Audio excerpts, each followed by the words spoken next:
دل کی ترجمان ہو تو یہ دعا ہے. یا اللہ ہمیں ایسی دعائیں کرنا سکھا دینا.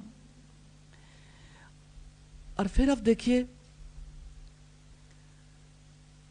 اللہ پاک نے اس دعا کو دن میں کتنی بار ہم سے کروایا ہے، لیکن اس سے پہلے جو چیز ہمیں بتلائی وہ ہمارے لیے مشعل راہ ہے.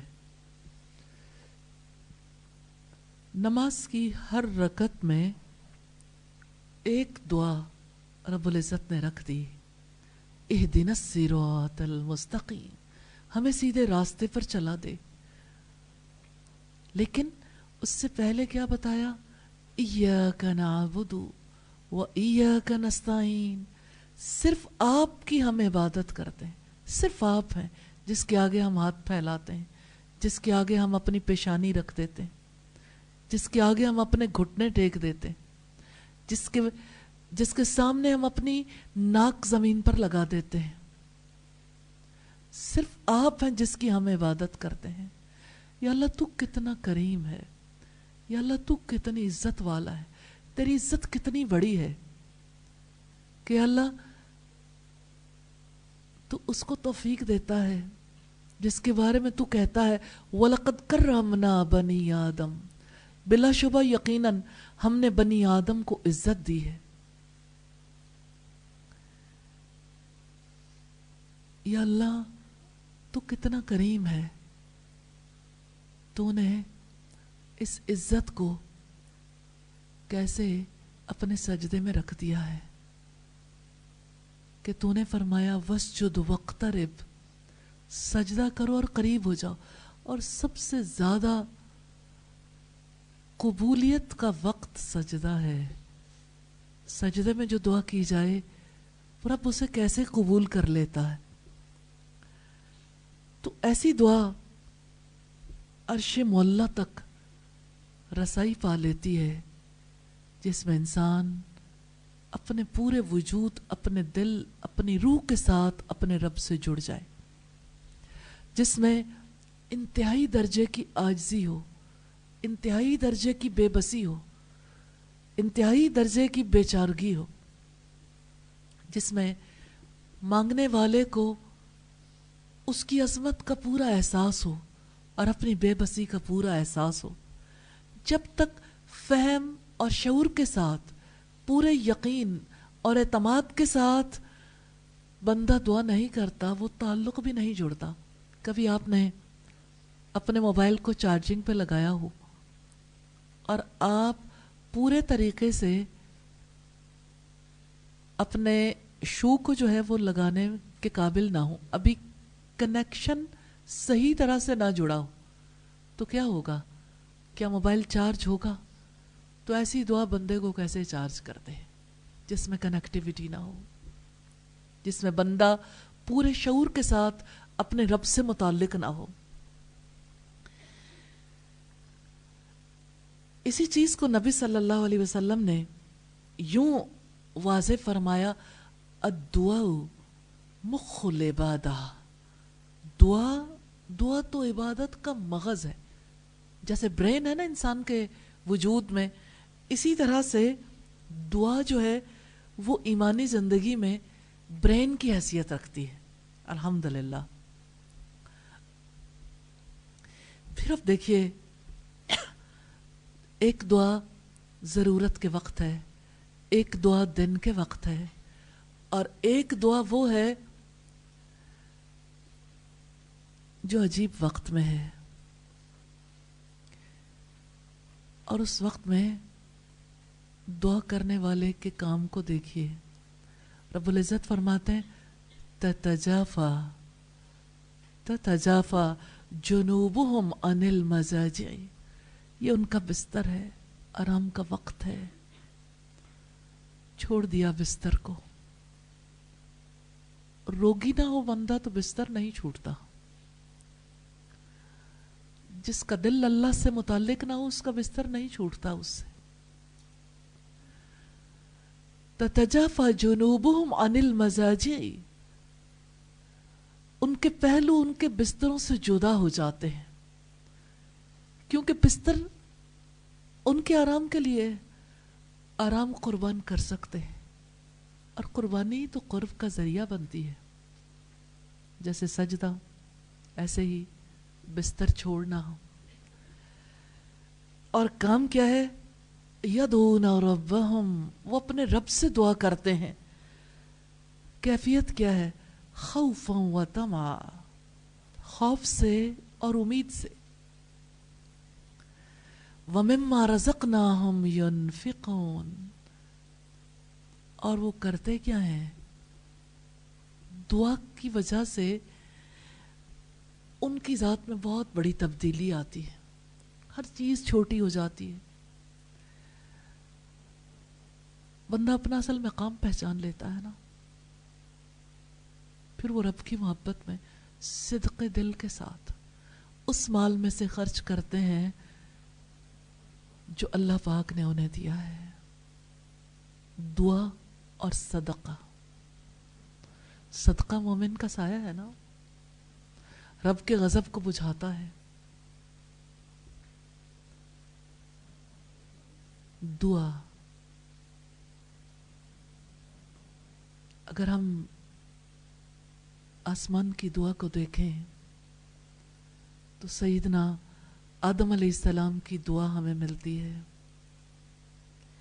وہ دعا زمین کی نہیں ہے، لیکن زمین والوں کے لیے سب سے زیادہ ضروری دعا ہے. کیونکہ جو لوگ اپنے رب سے اپنی زندگیوں کا سودا کر لیتے ہیں نا، اپنے مالوں کا سودا کر لیتے ہیں، جو اپنا سب کچھ قربان کر دیتے ہیں، ان کی پہلی خصوصیت رب العزت نے یہی بتائی ہے، التائبون. دعاؤں میں پہلی دعا توبہ. ہاں، توبہ کتنی ضروری ہے نا. بندہ پاک نہ ہو تو اگلا سفر کیسے کرے، جو سفر ہے ہی پاکیزگی کا. آپ نماز سے پہلے اگر وضو نہ کریں تو نماز ہو جاتی ہے. طہارت تو مفتاح الصلاح ہے نا، نماز کی کنجی ہے. اسی طرح سے مغفرت کی دعا یوں سمجھ لیں قبولیت کی کنجی ہے. استغفار سے دعائیں قبول ہوتی ہیں الحمدللہ. تو آدم علیہ السلام نے کیا دعا کی تھی؟ غلطی ہو گئی، چھانسے میں آ گئے، بھول گئے کہ رب نے روکا تھا. غالب آ گئی بات دشمن کی، بہکاوے کے لیے اس کی لاجک چوٹ بن کر پڑی. چوٹ گہری تھی. آپ کو پتہ ہے جب کوئی چیز انسان کو متاثر کر دیتی ہے نا، تو لمحے بھر کے لیے وہ ارد گرد کی ہر چیز سے بے نیاز ہو جاتا ہے. ابلیس نے بھی ایسی دلیل دی کہ لمحے بھر کے لیے غافل ہو گئے اور غلطی ہو گئی.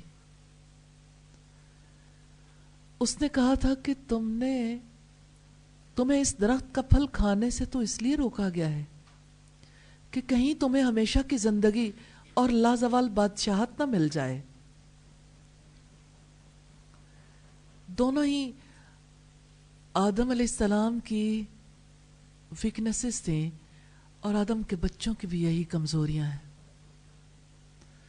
انسان کبھی مرنا نہیں چاہتا، ہمیشہ کی زندگی چاہتا ہے، حالانکہ اسے موت پر یقین ہے، اسے پتہ ہے میں نے مر جانا ہے.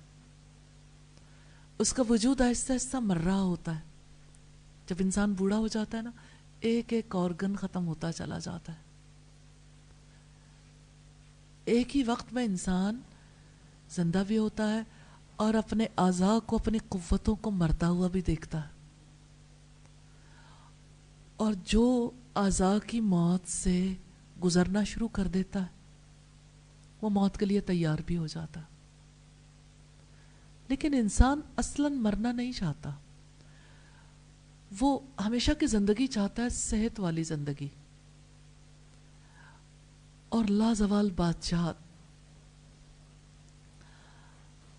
یعنی اتنی نعمتیں جن کو کبھی زوال نہ آئے. وہ سب کچھ جو انسان کی چاہت ہے، انسان چاہتا ہے وہ کبھی ختم نہ ہو. جانتا ہے انسان کے اندر یہ آئیڈیلزم کہاں سے آیا؟ جنت کی وجہ سے. کیونکہ جنت میں کچھ دن گزارے تھے سیدنا آدم علیہ السلام نے، اور آج بھی آدم علیہ السلام کے بچے یہی چاہتے ہیں، ہمیشہ کی زندگی، لازوال بادشاہت. وہ دنیا کو ہی جنت بنا لینا چاہتا ہے. جب آدم علیہ السلام نے یہ دو باتیں سنی تو اس درخت کا پھل کھا لیا. وہ درخت کون سا تھا؟ اس سے ہمیں کیا کنسرن؟ جو بھی درخت ہو، وہ درخت دراصل ہمارے باپ کی غلطی کا سمبل تھا نا. اس درخت کا پھل کھا لیا تو آدم علیہ السلام اور سیدہ حوا کے لباس اتر گئے. پھر اللہ پاک نے دعائیہ الفاظ سکھا دیے، القاء کر دیے. فتلقى آدم، یہ ایسا علم تھا جو اللہ تعالیٰ کی عطا تھا، کیونکہ آدم علیہ السلام جانتے نہیں تھے اور ابھی وہی نازل ہونے کا موسم بھی نہیں آیا تھا. پھر دعا کی، ربنا ظلمنا انفسنا، اے ہمارے رب ہم نے اپنی جانوں پر ظلم کیا ہے. غلطی کا کتنا شدید احساس ہے. یہ نہیں کہا دراصل ہمیں شیطان نے بہکایا، دراصل اس وقت یہ ہو گیا.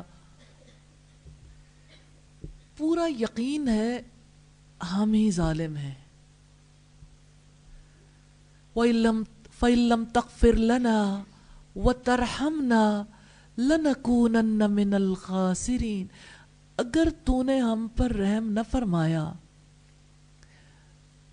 اور ہمیں معاف نہ کیا تو ہم خسارہ اٹھانے والوں میں سے ہو جائیں گے.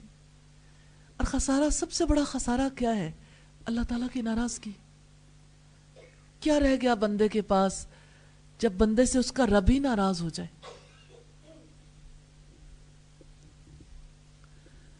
تو سیدنا آدم علیہ السلام کی طرح جب تک اپنی غلطی کا اعتراف کرنا نہیں سیکھیں گے، کتنا بڑا نشان ہے ہمارے لیے. کوئی توبہ کرنا چاہتا ہے تو آدم علیہ السلام سے سیکھے. کیسے انہوں نے اپنی اصل کو پہچان لیا تھا. خطا ہماری ہے، کسی کے اندر قصور کو نہیں دیکھا، غلطی کو نہیں دیکھا. یا اللہ ہم سب کو بھی ایسی مغفرت کی دعا کرنے سکھا دے، ایسی توبہ سکھا دے کہ ہم اپنی غلطی کو دوسرے میں نہ دیکھیں.